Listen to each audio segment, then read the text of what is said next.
चैत्र बुधवार की आप सुनेंगे द्वादशी पर संपूर्ण व्रत कथाएं। गणेश जी रिद्धि सिद्धि के देवता और विघ्न विनाशक देवता है, जो पूजा अर्चना से प्रसन्न होकर भक्त की हर बाधा को दूर करे, सुख सौभाग्य और धन धनाई के भंडार भर देते हैं। उनकी दयाशीलता और दानशीलता को लेकर काफी कथाएं भी प्रचलित है, जिनमें एक बुढ़िया से खीर खाने की लोक कथा काफी प्रसिद्ध है। गणेश जी और खीर की कहानी। एक बार गणेश जी ने पृथ्वी के मनुष्यों को परीक्षा लेने का विचार किया। वो अपना रूप बदलकर पृथ्वी पर भ्रमण करने लगे। उन्होंने एक बालक का रूप बना लिया और एक हाथ में एक चमचा में दूध ले लिया और दूसरे हाथ में एक चुटकी चावल ले लिया और गली गली घूमने लगे। साथ ही साथ आवाज लगाते चल रहे थे, कोई मेरे लिए खीर बना दो, कोई मेरे लिए खीर बना दो, कोई मेरे लिए खीर बना दो। कोई भी उन पर ध्यान नहीं दे रहा था, बल्कि लोग उन पर हंस रहे थे। वो लगातार एक गांव के बाद दूसरे गांव इसी तरह चक्कर लगाते हुए पुकारते रहे, पर कोई खीर बनाने के लिए तैयार नहीं था। सुबह से शाम हो गई, गणेश जी लगातार घूम रहे। एक बुढ़िया थी, शाम के वक्त अपनी झोपड़ी के बाहर बैठी हुई थी। तभी गणेश जी वहां से पुकारते हुए निकले कि कोई मेरी खीर बना दे, कोई मेरी खीर बना दे। बुढ़िया बहुत कोमल दया वाली स्त्री थी। उन्होंने कहा, बेटा मैं तेरी खीर बना देती हूँ। गणेश जी ने कहा, माई अपने घर में से दूध और चावल लेने के लिए बर्तन लाओ। बुढ़िया एक कटोरी लेकर जब झोपड़ी का बाहर आई तो गणेश जी ने कहा, अपने घर का सबसे बड़ा बर्तन लेकर आओ। बुढ़िया को थोड़ी झंझलाहट हुआ, पर उसने कहा, चलो बच्चे का मन राख लेती हूँ। और अंदर जाकर वो अपने घर से सबसे बड़ा पतीला लेकर बाहर आई। गणेश जी ने चमचे में से दूध पतीले में ढालने शुरू किया। तब बुढ़िया के आश्चर्य की सीमा नहीं रही। तब उसने देखा दूध से पूरा पतीला भर गया है। एक के बाद एक वो बर्तन झोपड़ी बाहर लाती गई और उसमें गणेश जी दूध भरते चले गए। इस तरह से घर के सारे बर्तन दूध से लबालब भर गया। गणेश भगवान ने बुढ़िया से कहा, मैं स्नान करके आता हूँ, तब तक तुम खीर बना लो, मैं आपस आकर खाऊंगा। बुढ़िया ने पूछा, मैं इतनी सारी खीर का क्या करूं? इस पर गणपति जी बोले, सारे गांव को दावत दे दो। बुढ़िया ने बड़े प्यार से मन लगाकर खीर बनाई। खीर की भीनी भीनी मीठी मीठी खुशबू चारों दिशाओं में फैल गई। खीर बनाने के बाद वो हर घर में जाकर खीर खाने का न्योता देने लगी। लोग उस पर हंस रहे थे। बुढ़िया के घर में खाने को दाना नहीं है और यह सारे गांव को खीर खाने की दावत दे रही है। लोगों को कुतूहल हुआ और खीर की खुशबू से लोग खींचे चले आए। लो सारा गांव बुढ़िया के घर में इकट्ठा हो गया। जब बुढ़िया की बहू को दावत की पाता मालूम हुई तब वो सबसे पहले वहां पहुंच गई। उसने खीर से भरे पतीलों को जब देखा तो उसके मुंह में पानी आ गया। उसे बड़ी जोर से भूख लगी हुई थी। उसने एक कटोरी में खीर निकाल ली और दरवाजे के पीछे बैठकर खाने की तैयारी करने लगी। इसी बीच एक छींटा गिर गया और गणपति जी को भोग लग गया और वो प्रसन्न हो गए। अब पूरे गांव को खाने की दावत देकर बुढ़िया वापस अपने घर आई तो उसने देखा बालक वापस आ गया था।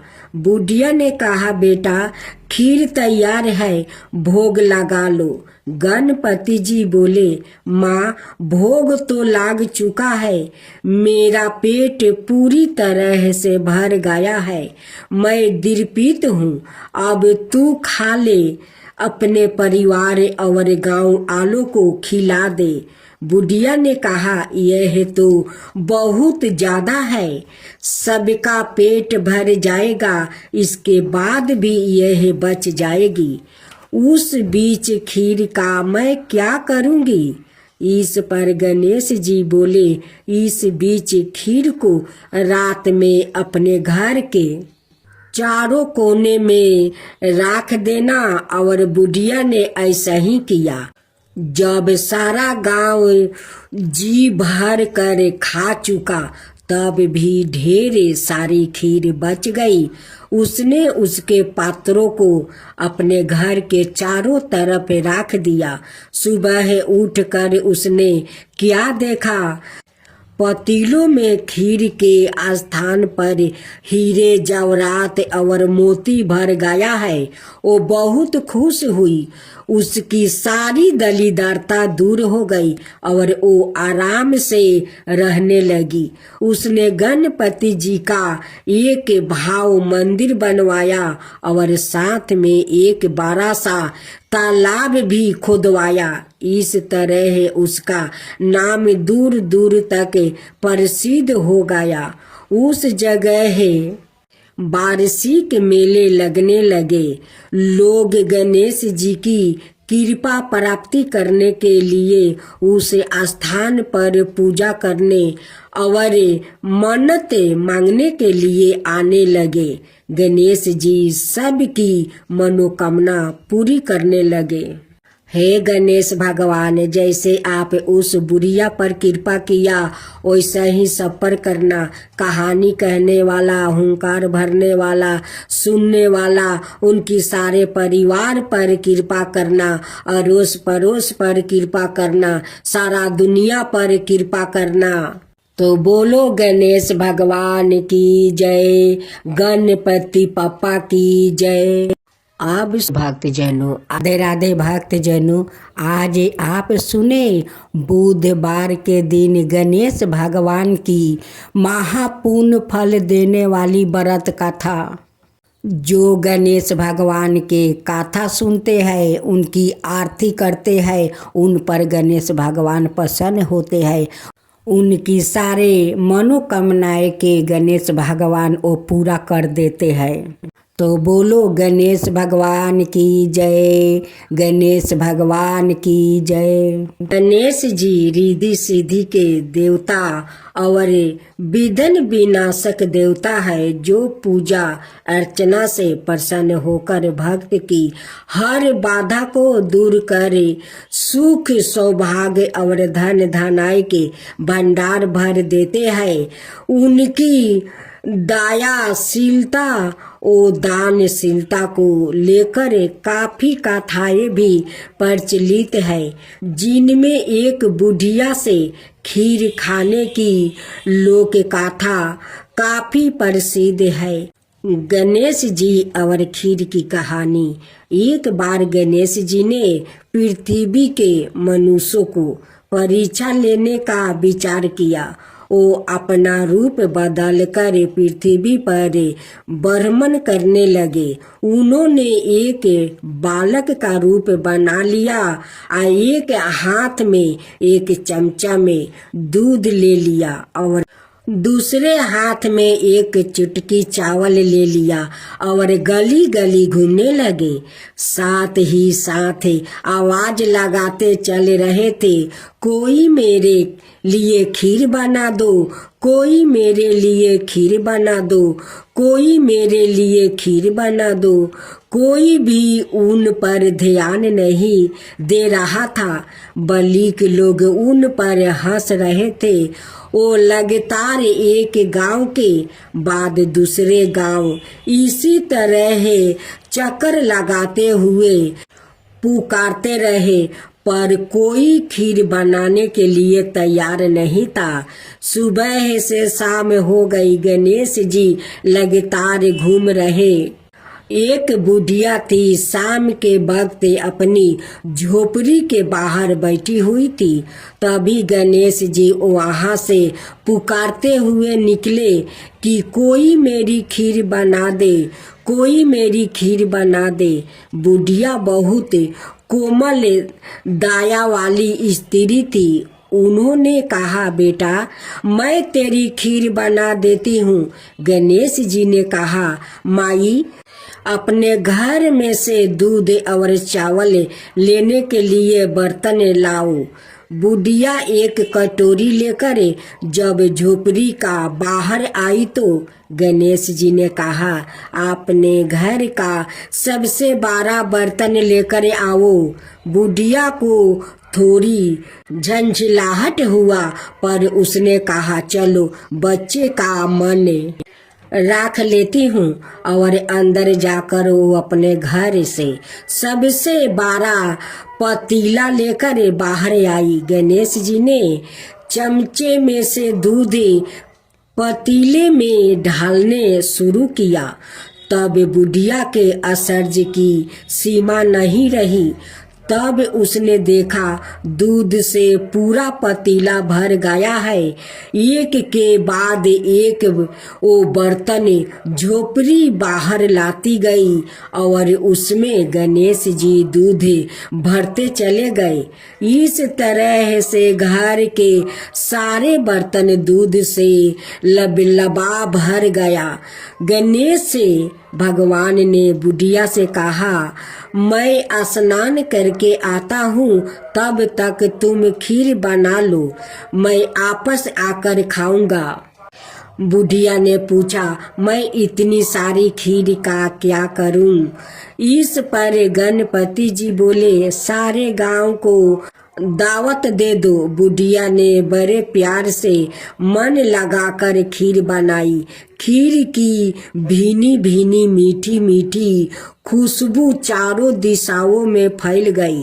खीर बनाने के बाद वो हर घर में जाकर खीर खाने का न्योता देने लगी। लोग उस पर हंस रहे थे। बुढ़िया के घर में खाने को दाना नहीं है और यह सारे गांव को खीर खाने की दावत दे रही है। लोगों को कुतूहल हुआ और खीर की खुशबू से लोग खींचे चले आए। लो, सारा गांव बुढ़िया के घर में इकट्ठा हो गया।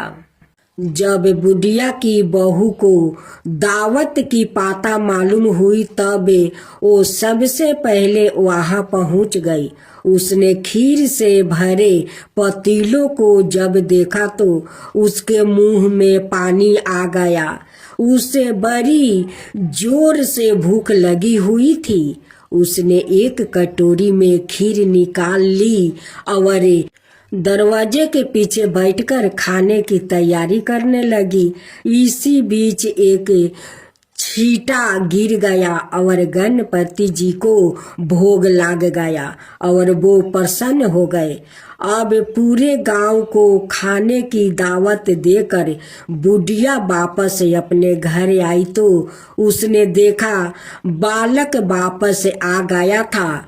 बुढ़िया ने कहा, बेटा खीर तैयार है, भोग लगा लो। गणपति जी बोले, माँ भोग तो लाग चुका है, मेरा पेट पूरी तरह से भर गया है, मैं दिरपीत हूँ, अब तू खा ले, अपने परिवार और गांव वालों को खिला दे। बुढ़िया ने कहा, यह तो बहुत ज्यादा है, सबका पेट भर जाएगा, इसके बाद भी यह बच जाएगी, उस बीच खीर का मैं क्या करूंगी। इस पर गणेश जी बोले, इस बीच खीर को रात में अपने घर के चारों कोने में रख देना। और बुढ़िया ने ऐसा ही किया। जब सारा गांव जी भर कर खा चुका, तब भी ढेर सारी खीर बच गई। उसने उसके पात्रों को अपने घर के चारों तरफ रख दिया। सुबह उठकर उसने क्या देखा, पतीलों में खीर के स्थान पर हीरे जवाहरात और मोती भर गया है। वो बहुत खुश हुई, उसकी सारी दलीदरता दूर हो गई और वो आराम से रहने लगी। उसने गणपति जी का एक भाव मंदिर बनवाया और साथ में एक बड़ा सा तालाब भी खुदवाया। इस तरह उसका नाम दूर दूर तक प्रसिद्ध हो गया। उस जगह वार्षिक मेले लगने लगे। लोग गणेश जी की कृपा प्राप्ति करने के लिए उस स्थान पर पूजा करने और मन्नत मांगने के लिए आने लगे। गणेश जी सबकी मनोकामना पूरी करने लगे। हे गणेश भगवान, जैसे आप उस बुढ़िया पर कृपा किया, वैसा ही सब पर करना। कहानी कहने वाला, हुंकार भरने वाला, सुनने वाला, उनकी सारे परिवार पर कृपा करना, अड़ोस पड़ोस पर कृपा करना, सारा दुनिया पर कृपा करना। तो बोलो गणेश भगवान की जय, गणपति पापा की जय। अब भक्तजनों, आज आप सुनेंगे एक ब्राह्मण की पुत्रा और उनकी पत्नी की कहानी। खूब सुंदर दुख भरी कहानी है। किसी गांव में एक ब्राह्मण और ब्राह्मणी रहा करते थे। उनकी एक ही पुत्रा था। उनकी पुत्रा के नाम चंदर था।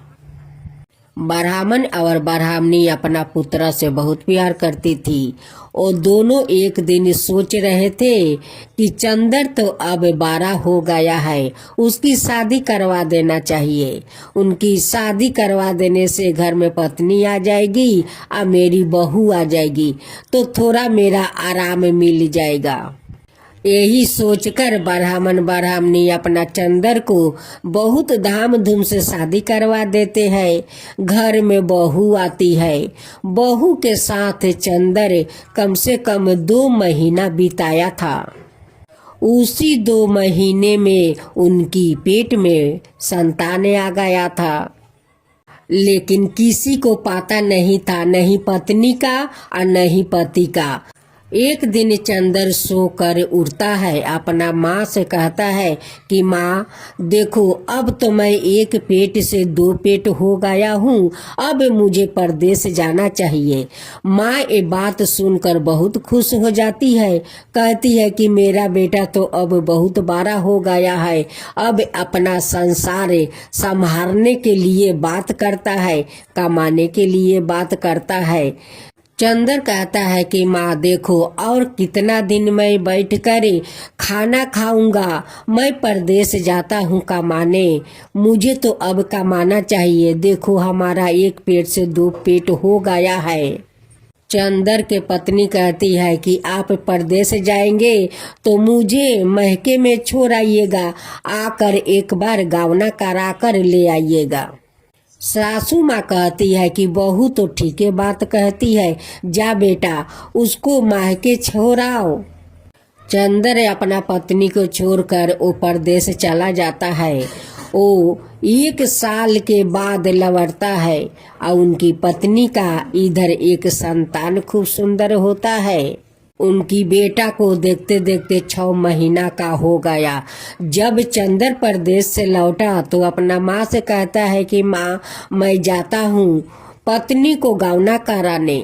माँ कहती है कि बेटा जा तू गावना करा कर अपना पत्नी को ले आओ। जब चंद्र अपना ससुराल जाता है तो उनकी सासू माँ उनकी बेटा को गोद में डाल देती है। अब तो चंद्र कहता है कि ये किसका लड़का है। सासू माँ कहती है कि दामाद जी ये तो आपका ही बेटा है, 6 महीना का हो गया है। अब तो चंद्र भड़क जाता है, कहता है कि सासू माँ 2 महीना में कैसे मेरे पत्नी का पेट में संतान आ गया। ये हमारा संतान नहीं है, ये लगता है मेरे जाने के बाद कोई और के साथ रंग रलिया मनाई है, उसकी ये संतान है, ये मेरा संतान नहीं है। उनकी पत्नी रो रो कर कहती है कि नहीं स्वामी ये आपका संतान है, वो 2 महीना के अंदर में मेरा पेट में आ गया था, वो मुझे भी पता नहीं था कि मैं आपको बताऊं। 2 महीना में मैं कैसे बता सकती हूँ। जब मैं महके में आई तब मैं समझा कि मैं माँ बन चुकी हूँ। ये देखिए आपका बेटा 6 महीना का हो गया है, ये आपका ही बेटा है। मैं तो किसी दूसरा मर्द को और देखती नहीं हूँ, तो उसकी साथ मैं कैसे रंग रलिया मना सकती हूँ। ये आपका ही बेटा है। चंद्र अपना बेटा को घर लेकर आता है और पत्नी को कहता है कि ये नाजायज बच्चा को मैं अपना घर में नहीं रखूंगी, क्योंकि कलंक मेरा लग जाएगा, इसे मैं गंगा में बहा देता हूँ। चंद्र को माँ कहती है कि बहू झूठ नहीं बोल रही है, चंद्र ये तेरा ही तो संतान है। कहता है कि नहीं माँ ये झूठ बोल रही है। चंदन उस बच्चा को हाथ में टांग लेता है और गंगा बहाने के लिए चल देते हैं। आगे आगे चंदन जाता है या पीछे से उनकी पत्नी रोते हुए जाती है, कहती है कि स्वामी ये आपका ही बच्चा है, ये दूसरा कोई और का नहीं है, ये आपका ही संतान है, इसे गंगा में मत बहाइए स्वामी, गंगा में मत बहाइए। उसी रास्ते से विनायक गणेश जी अपना लव और शुभ के साथ वो कहीं जा रहे थे। वो देखते हैं कि उस औरत बिलख बिलख कर रो रही है और इस आदमी तो बच्चा को गंगा में फेंकने के लिए जा रहा है। गणेश जी कहते हैं ठहर मूर्ख, तेरी पत्नी रो रो कर कह रही है कि ये आपका ही संतान है, फिर भी तेरा अपना पत्नी पर विश्वास नहीं है। चंद्र कहते हैं कि नहीं भगवान ये मेरा संतान हो नहीं सकता है, मैं तो शादी करके परदेश चला गया तो मेरा संतान कैसे होगा, मैं घर पर रहता तभी तो संतान होगा। विनायक गणेश भगवान कहते हैं कि नहीं रे मूर्ख, एक दिन में संतान आ जाता है और वो तो 2 महीना तू अपना पत्नी के साथ बिताया है। चंदन तो अब गणेश भगवान को बात नहीं सुन रहे हैं, वो चलने लगा। गणेश भगवान उसे अभिशाप देते हैं कि अगर बच्चा को गंगा फेंकने जाता है तो तू यही पर फेंकने से पहले तू सील बन जा। अब तो चंदन वही पर सील बनकर खड़ा रहा। उनकी पत्नी कहती है कि प्रभु मेरे पति कितना दिन तक सील बनकर रहेगा, ये जैसा भी है ये मेरा पति है प्रभु, इसे सील से मनुष्य बना दीजिए। गणेश जी कहते हैं कि मैं शराप दे दिया है, शराप आपस नहीं लिया जाता है। 1 साल के बाद जब कोई भगवान इस जंगल से गुजरेंगे और वो इसे लात मारेंगे तभी अपना ए रूप में आएगा। कह कर गणेश भगवान चले गए। चंद्र के पत्नी अपना बेटा को लेकर घर आ गई। चंदर के पत्नी मिलने के लिए रोज उस जंगल में जाती है और उस पत्थर से मिलती है। जब बहू घर आती है तो सासू माँ पूछती है कि चंदर कहाँ है। कहती है कि वो तो सील बन गया है। रास्ते में गणेश भगवान भेटाए थे। वो बहुत समझाए लेकिन आपका बेटा नहीं समझे। वो जिद करके मेरे बेटे को गंगा फेंकने जा रहा था। गणेश भगवान का गुस्सा आ गया और उन्हें श्राप दे दिया कि तू 1 साल तक सील बनकर यहीं पर खड़ा रहेगा। जब कोई 1 साल के बाद भगवान आएंगे और तुझे लात मारेंगे तभी तू सील से मुक्ति होगा और तू मनुष्य बन जाएगा। चंदर का पत्नी 1 साल तक उस जंगल में उस अपना सील पति से रोज मिलने जाती थी। उनकी मन नहीं मानता था। उनका मन में तो कोई छल कपट नहीं था और नहीं किसी मर्द के ऊपर वो देखती थी। लेकिन चंदर को तो अपना क्रोध के कारण सील बनना पड़ा। एक दिन उसी रास्ता से गणेश अपना दोनों पत्नी के साथ गंगा या स्नान करने जा रहे थे। रिद्धि सिद्धि का उस सील पर नजर पड़ा। वो कहने लगी कि स्वामी देखिए ये सील कितना सुंदर है, आदमी के जैसा है। गणेश जी कहते हैं कि ये कोई कारण के लिए ये सील बना है, लगता है कोई पाप किया है, उसी के कारण ये सील बना है। चंदर तो विनायक जी के श्राप के कारण वो सील बना हुआ था। गणेश जी का दोनों पत्नी कहती है कि स्वामी इस सील को मुक्ति करवा दीजिए, इसे मनुष्य रूप में लाइए प्रभु, लाइए। गणेश भगवान ने उस सील का 3 बार परिक्रमा किया और करने के बाद ऐसे पैर मारा कि चंदर अपना मुक्ति पा गया, वो मनुष्य रूप में आ गया। उसी समय उनकी पत्नी अपना पति को देखने उस जंगल में जा रही थी। वो जाते जाते देखती है कि वहाँ पर तो गणेश भगवान अपना दोनों पत्नी के साथ है और गणेश भगवान तो मेरे पति को मुक्ति दिला दिया। विनायक जी सील बनाए और गणेश भगवान मुक्ति दिलाए।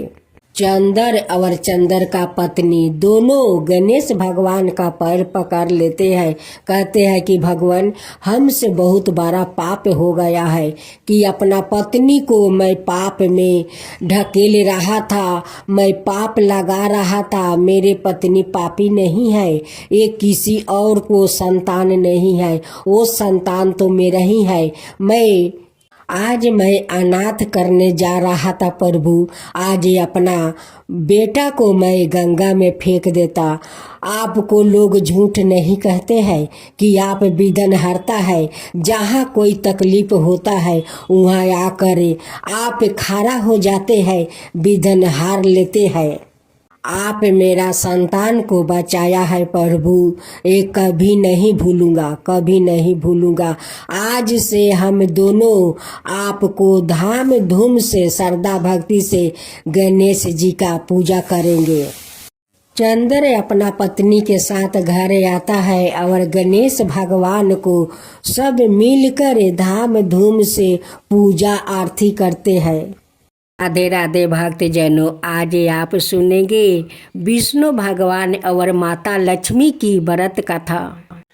एक बार भगवान विष्णु जी शेष नाग पर बैठे बैठे बोर हो गए और उन्होंने धरती पर घूमने का विचार मन में किया। वैसे भी कई साल बीत गया था। धरती पर आए और वो अपनी यात्रा की तैयारी में लग जाते हैं। स्वामी को तैयार होते देखकर लक्ष्मी माँ ने पूछा, आज सुबह सुबह कहाँ जाने की तैयारी हो रही है? विष्णु जी ने कहा, हे लक्ष्मी, मैं धरती लोक पर घूमने जा रहा हूँ। तुम कुछ सोच कर रही हो? लक्ष्मी माँ ने कहा, हे देव, क्या मैं भी आपके साथ चल सकती हूँ? भगवान विष्णु ने 2 पल सोचा, फिर कहा, एक शर्त पर तुम मेरे साथ चल सकती हो। तुम धरती पर पहुंचकर उत्तर दिशा की ओर बिल्कुल मत देखना। इसके साथ ही माता लक्ष्मी ने हाँ कह के अपनी बात मनवा ली और सुबह सुबह माँ लक्ष्मी और भगवान विष्णु धरती पर पहुंच गया। तभी सूर्य देवता निकल रहे थे। रात बरसात होकर हटी थी, चारों ओर हरियाली हरियाली थी। उस समय चारों ओर बहुत शांति थी और धरती बहुत ही सुंदर देख रही थी और माँ लक्ष्मी मंत्र मूर्ध होकर धरती को देख रही थी और भूल गई कि पति को क्या वचन वो देकर आई है और चारों ओर देखती हुई कब उत्तर दिशा की ओर देखने लगी, पता नहीं चला। उत्तर दिशा में माँ लक्ष्मी को एक बहुत ही सुंदर बगीचा नजर आया और उस तरफ से विभिन्न विभिन्न खुशबू आ रही थी और बहुत ही सुंदर सुंदर फूल खिले थे। यह एक फूलों का खेत था और माँ लक्ष्मी बिना सोचे समझे उस खेत में गई और एक सुंदर सा फूल तोड़ लाई। लेकिन यह क्या, जब माँ लक्ष्मी भगवान विष्णु के पास वापस आई तो भगवान विष्णु की आँखों में आंसू थे और भगवान विष्णु ने माँ लक्ष्मी को कहा कि कभी भी किसी से बिना पूछे उसका कुछ भी नहीं लेना चाहिए और साथ ही अपना वचन भी याद दिलाना चाहिए। माँ लक्ष्मी को अपनी भूल का पता चला तो उन्होंने भगवान विष्णु से इस भूल की माफ़ी मांगी।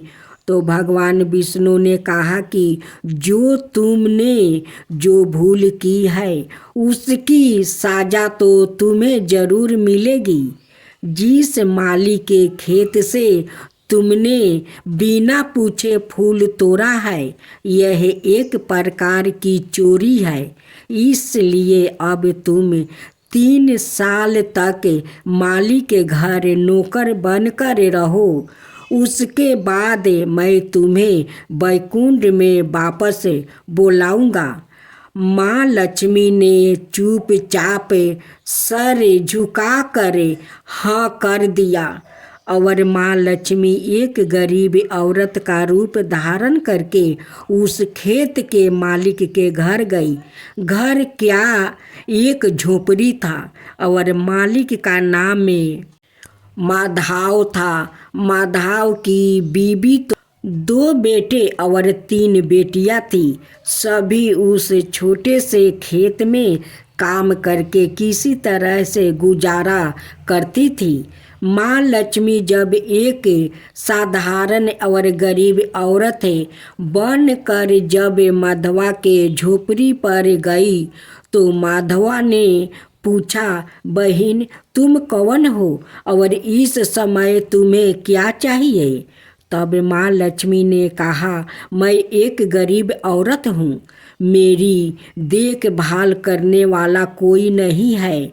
मैंने कई दिनों से खाना भी नहीं खाया, मुझे कोई भी काम दे दो, साथ में मैं तुम्हारे घर का काम भी कर दिया करूँगी। बस मुझे अपने घर में एक कोने में आसरा दे दो। माधवा बहुत ही इच्छा दिल का मालिक था, उसे दया आ गई, लेकिन उसने कहा, बहन मैं तो बहुत ही गरीब हूँ, मेरी कमाई से मेरे घर का खर्च मुश्किल से चलता है, लेकिन अगर मेरी 3 की जगह 4 बेटियां होती तो भी मुझे गुजारा करना था। अगर तुम मेरी बेटी बनकर जैसा रूखा सूखा हम खाते हैं उसमें खुश रह सकती हो तो बेटी अंदर आ जाओ। माधवा ने माँ लक्ष्मी को अपने झोपड़ी में शरण दे दिया और माँ लक्ष्मी 3 साल उस माधवा के घर पर नौकरानी बनकर रही। जिस दिन माँ लक्ष्मी माधवा के घर आई थी उससे दूसरे दिन ही माधवा को इतनी आमदनी हुई फलों से कि शाम को एक गाय खरीद ली। फिर धीरे धीरे माधवा ने काफ़ी जमीन खरीद ली और सबने अच्छे अच्छे कपड़े भी पहनने लगा और फिर एक बार पक्का घर भी बनवा लिया। बेटियों और बीबी ने गहने भी बनवा लिया और अब मकान भी बहुत बड़ा बनवा लिया था। माधवा हमेशा सोचता था कि मुझे यह सब इस महिला के आने के बाद मिला है। इसे बेटी के रूप में मेरी किस्मत आ गई है। मेरी और अब 2 साल बीत गया था लेकिन माँ लक्ष्मी अब भी घर में और खेत में काम करती थी। एक दिन माधवा जब अपने खेतों से काम खत्म करके घर आया तो उसने अपने घर के सामने द्वार पर एक देवी सावारूप गहनों से लदी एक औरत को देखा। जब ध्यान से देखकर पहचान गया, अरे यह तो मेरी मुंह बोली चौथी बेटी यानी वही औरत है और पहचान गया कि यह तो माँ लक्ष्मी है। अब तक माधवा का पूरा परिवार बाहर आ गया था और सब हैरान होकर माँ लक्ष्मी को देख रहे थे। माधवा बोला, हे माँ, हमें माफ़ करो, हमने आपसे अनजाने में ही घर और खेत में काम करवाया है। माँ, यह कैसा अपराध हो गया? हे माँ, हम सब को माफ़ कर दो। अब माँ लक्ष्मी मुस्कुराई और बोली, हे माधवा, तुम बहुत ही अच्छे और दयालु व्यक्ति हो। तुमने मुझे अपनी बेटी की तरह से रखा है। आपने परिवार के सदस्य की तरह से, इसके बदले मैं तुम्हें वरदान देती हूँ कि तुम्हारे पास कभी भी खुशियाँ की और धन की कमी ना रहेगी। तुम्हें सारे सुख मिलेंगे जिसके तुम्हें अधिकार हो। और फिर माँ अपने स्वामी के द्वारे भेजे रथ में बैठकर बैकुंठ चली गई। अब आप सुनेंगे तुलसी की कथा। तुलसी से जोड़ी एक कथा बहुत प्रचलित है। श्री मध्य देवी भागवत पुराण में इनके अवतार की दिव्य लीला कथा भी बनाई गई है। एक बार शिव ने अपने तेज को समुद्र में फैला दिया था। उससे एक महातेजस्वी बालक ने जन्म लिया। यह बालक आगे चलकर जलंधर के नाम से पराक्रमी दैत्य राजा बना। इसकी राजधानी का नाम जलंधर नगरी था। दैत्यराज कलनेमी की कन्या बिंदा का विवाह जलंधर से हुआ। जलंधर महाराक्षस था। अपनी साता के मध्य में चूरी उसने माता लक्ष्मी को पाने की कामना से युद्ध किया, परंतु समुद्र से ही उत्पन्न होने के कारण माता लक्ष्मी ने उसे अपना भाई के रूप में स्वीकार कर लिया। वहां से पराजित होकर वो देवी पार्वती को पाने की लालसा से कैलाश पर्वत पर गया। भगवान देवाधिदेव शिव का ही रूप धारण करे माता पार्वती का समीप गया, परंतु माँ ने अपने योग बल से उसे तुरंत पहचान लिया और वहां से अंतर्ध्यान हो गई। देवी पार्वती ने क्रोध होकर सारा वृत्तांत भगवान विष्णु को सुनाया। जलंधर की पत्नी बिंदा अत्यंत पतिव्रता स्त्री थी। उसी के पतिव्रता धर्म की शक्ति से जलंधर ना तो मारा जाता था और ना ही पराजित होता था। इसलिए जलंधर का नाश करने के लिए बिंदा के पतिव्रता धर्म को भंग करना ही बहुत जरूरी था। इसी कारण भगवान विष्णु ऋषि का भेष धारण कर वन में जा पहुँचे, जहाँ बिंदा अकेली बर्मन कर रही थी। भगवान के साथ 2 मायावीर राक्षस भी थे, जिन्हें देखकर बिंदा भयभीत हो गई। ऋषि ने बिंदा के सामने पल में दोनों को भस्म कर दिया। उनकी शक्ति देखकर बिंदा ने कैलाश पर्वत पर महादेव के साथ युद्ध कर रहे अपने पति जलंधर के बारे में पूछा। ऋषि ने अपने माया जाल से 2 बांदर प्रकट किया। एक बांदर के हाथ में जलंधर का सिर था और दूसरे के हाथ में धर।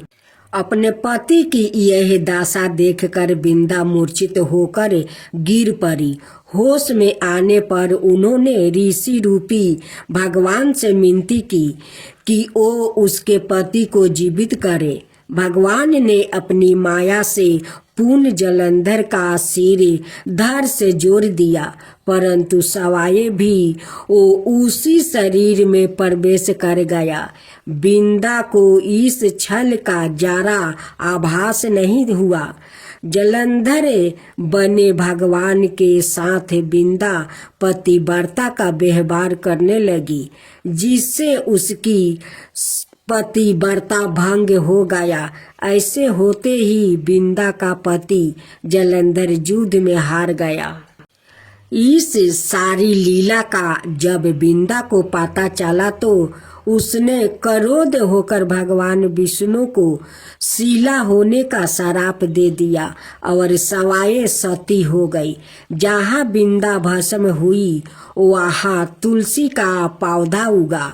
भगवान विष्णु ने बिंदा से कहा, हे बिंदा, तुम अपने सतीव्रता के कारण मुझे लक्ष्मी से भी अधिक प्रिया हो गई हो।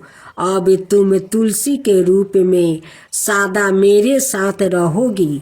जो मनुष्य भी मेरे शालिग्राम रूप के साथ तुलसी का विवाह करेगा, उसे इस लोक और परलोक में विपुल यश प्राप्ति होगा। जिस घर में तुलसी होती है वहाँ यम के दूत भी असमय नहीं जा सकते। गंगा ओ नर्मदा के जल से स्नान अथवा तुलसी का पूजन बराबर माना जाता है। चाहे मनुष्य कितना भी पापी क्यों ना हो, मृत्यु के समय जिसके प्राण मंजीरी रहती, तुलसी और गंगा जल मुख में राख कर निगल जाते हैं। वो पापों से मुक्ति होकर वैकुंठ धाम को प्राप्ति होता है। जो मनुष्य तुलसी और आंवले की छाया में अपने पितरों का श्राद्ध करता है, उसके पितरों मोक्ष को प्राप्ति हो जाते हैं। उसी दैत्य जलंधर की यह भूमि जलंधर नाम से विख्यात है। सती बिंदा का मंदिर मोहल्ला कोट किशनचंद में स्थित है। कहते हैं इस स्थान पर एक प्राचीन गुफा थी जो सीधी हरिद्वार तक जाती थी। सच्चे मन से 40 दिन तक सती बिंदा देवी के मंदिर में पूजा करने से सभी मनोरथ पूर्ण हो जाते। भक्तजनों, अब आप सुनेंगे देवी काली की कथा। देवी काली को शक्ति का साक्षात स्वरूप माना जाता है। माता रानी अपने भक्तों पर दया दृष्टि रखती है, लेकिन दुष्ट और दुराचारियों पर विध्वंस भी करती है। महिषासुर अति बलशाली दैत्य था, जिसका संहार देवता भी नहीं कर सके। इसलिए देवी काली का जन्म हुआ। धार्मिक ग्रंथों में माँ काली के जन्म यह अवतार को लेकर कई मत है, लेकिन सबर मनाए मत यही है कि माँ काली का अवतार दैत्यों के संहार के लिए हुआ था। नवरात्रि में हम नव दुर्गा यानी माँ दुर्गा के 9 अवतारों की पूजा करते हैं, लेकिन जब दैत्यों के संहार के लिए माँ काली का जन्म हो चुका था, तो फिर क्यों माँ दुर्गा को कई अवतार लेने पड़े? आइए जानते हैं इसके बारे में। काली माँ की कहानी छठी सातवीं के देवी महात्म्य के प्रथम अध्याय में काली को महाकाली के रूप में दर्शाया गया है।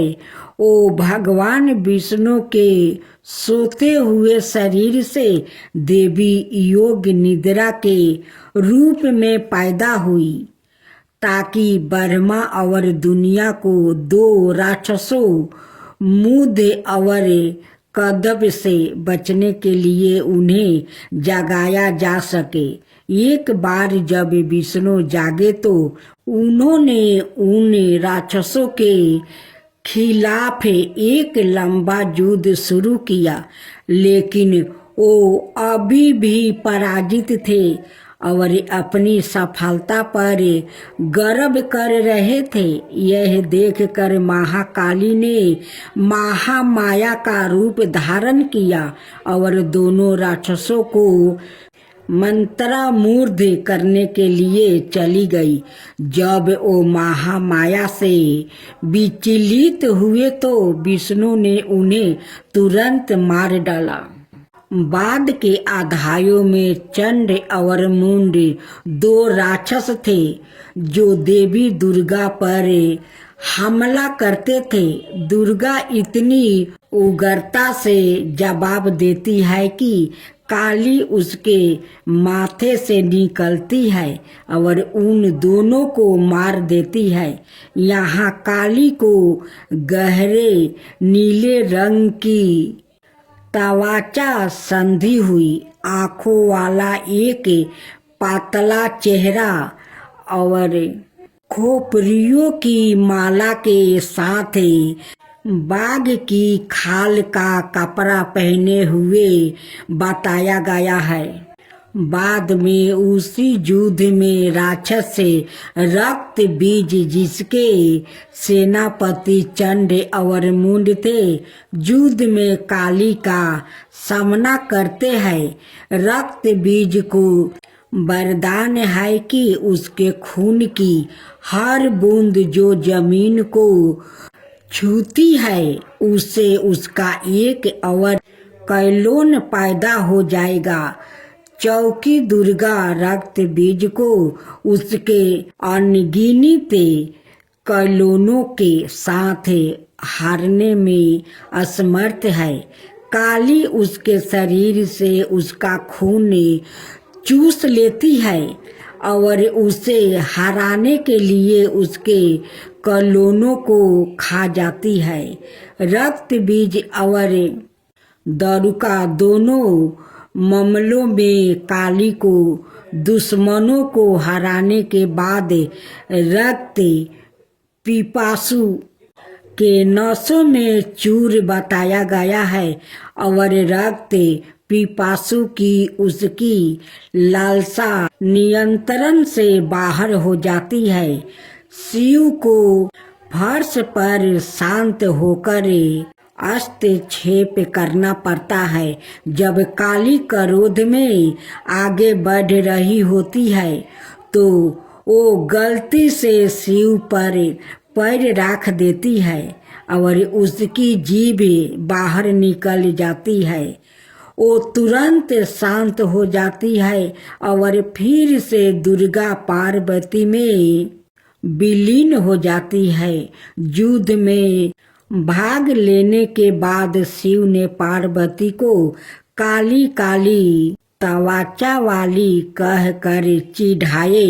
पार्वती बहुत आहत हुई और योग योग तक तपस्या करना शुरू कर दिया, जब तक कि उन्होंने अपना काला रंग नहीं खो देती है, इसे त्याग नहीं दिया और गौरी सुनहरी तवाचा वाली देवी नहीं बन गई। उसका छिपा हुआ अंधकारमय अवतारण कोशिकी बन जाता है, जो क्रोधित होने पर काली बन जाता है। काली पूजा उस्ताव देवी काली को समर्पित है और विशेष रूप से पश्चिम बंगाल, ओडिया और असम के भारतीयों क्षेत्र में मनाया जाता है। यह हिंदू कैलेंडर के हर महीने में अमावस्या के दिन मनाया जाता है। यह दीपावली के बाद शुरुआत होता है और दिनों तक चलता है। चौकी देवी काली महाविद्याओं में प्रमुख है।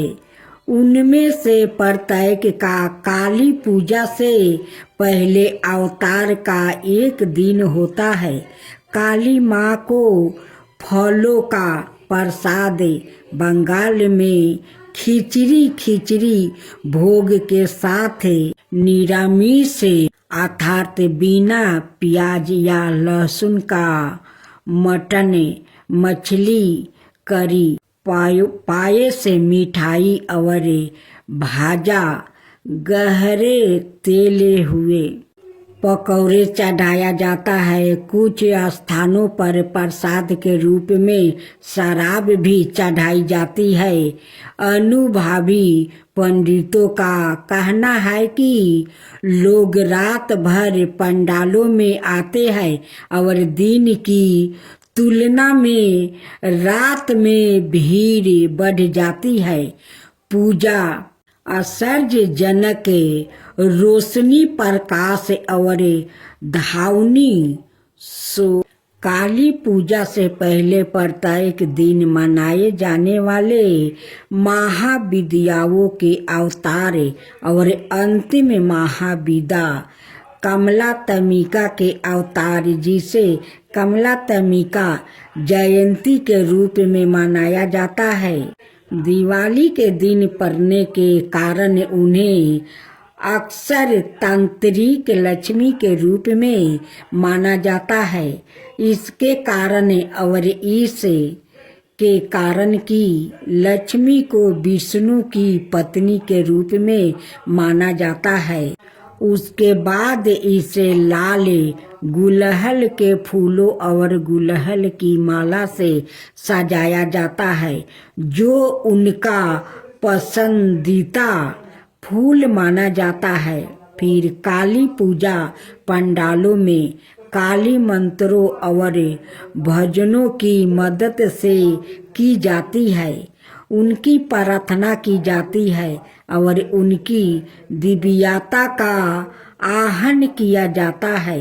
यदि पूजा घर पर आयोजित की जा रही है तो मंदिर काली पूजा की पूजा सेवा प्रदान करता है, जहां भक्त की ओर से पूजा आयोजित की जाती है।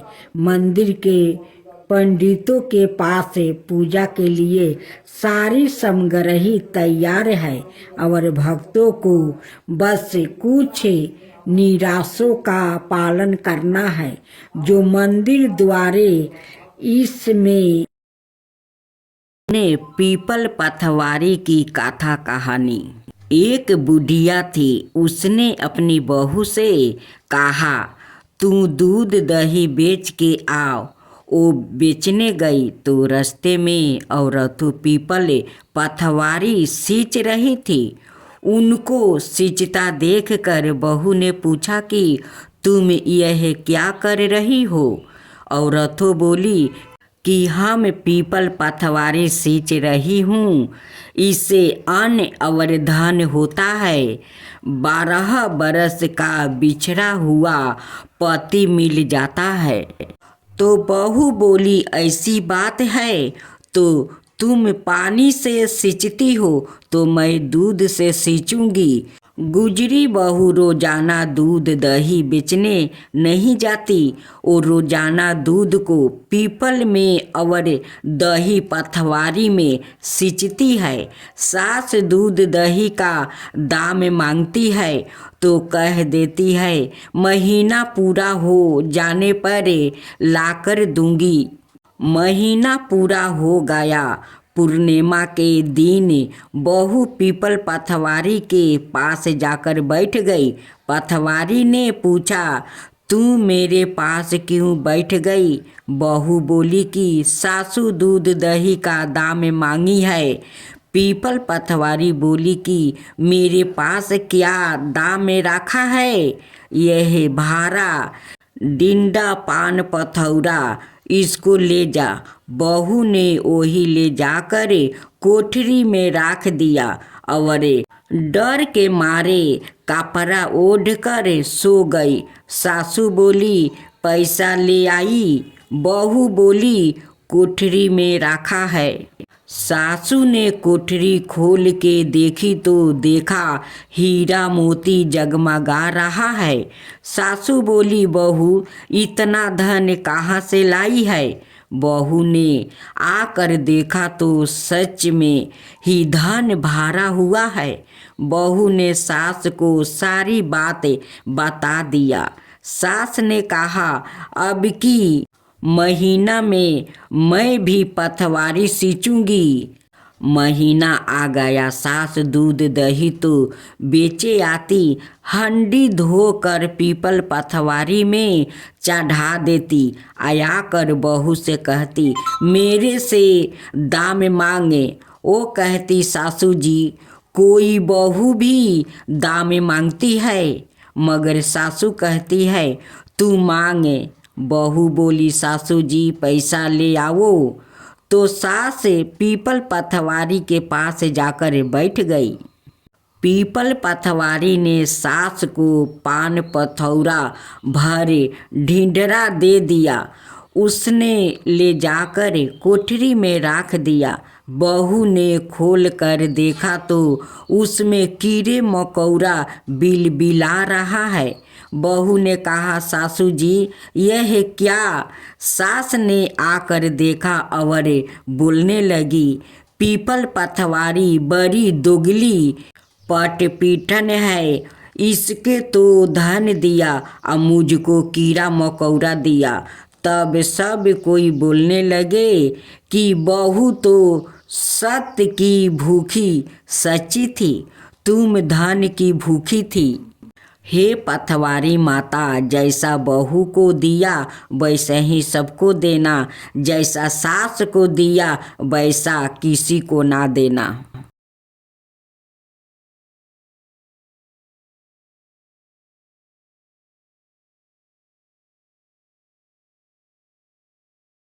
अब सुने, हर व्रत गाथा के साथ सुनी जाती है लपसी तपसी की यह कहानी।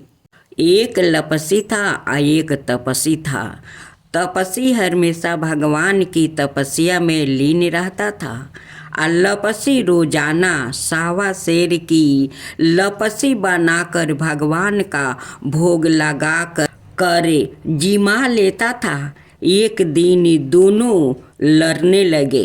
लपसी बोला, मैं रोज भगवान की तपस्या करता हूँ, इसलिए मैं बारा हूँ। तपसी बोला, मैं रोज भगवान को सावा शेर लपसी का भोग लगाता हूँ, इसलिए मैं बारा हूँ। नारद जी वहाँ से गुजर रहे थे। दोनों को लड़ता देख कर उनसे पूछा कि तुम क्यों लड़ रहे हो। तपस्वी ने खुद के बड़ा होने का कारण बताया और लपसी ने अपना कारण बताया। नारद जी बोले, तुम्हारा फैसला मैं कर दूंगा। दूसरे दिन लपसी और तपसी नहा कर अपनी रोज की भांति करने आए तो नारद जी ने छुप कर 1.25 करोड़ की एक एक औंठी उन दोनों के आगे रख दिया। लपसी की नजर जब औंठी पर पड़ी तो उसने चुपचाप औंठी उठाकर अपने नीचे दबा लिया। लपसी की नजर औंठी पर पड़ी लेकिन उसने ध्यान नहीं दिया। भगवान को भोग लगाकर लपसी खाने लगा। नारद जी सामने आए तो दोनों ने पूछा कि कौन बारा है।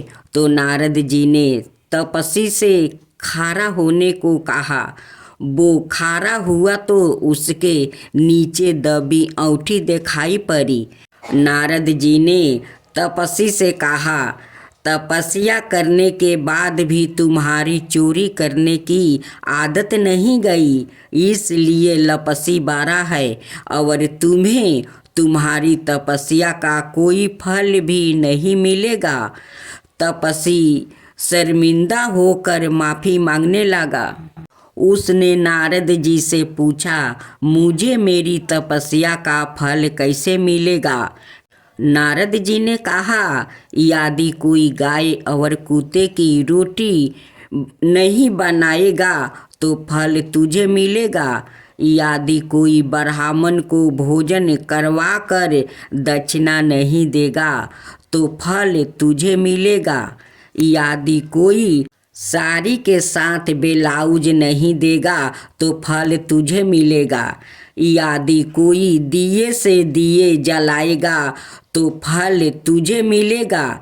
यदि कोई सारी कहानी सुने लेकिन तुम्हारी कहानी नहीं सुने तो फल तुझे मिलेगा। उसी दिन से हर व्रत कथा कहानी के साथ लपसी तपसी की कहानी भी सुनी और कही जाती है।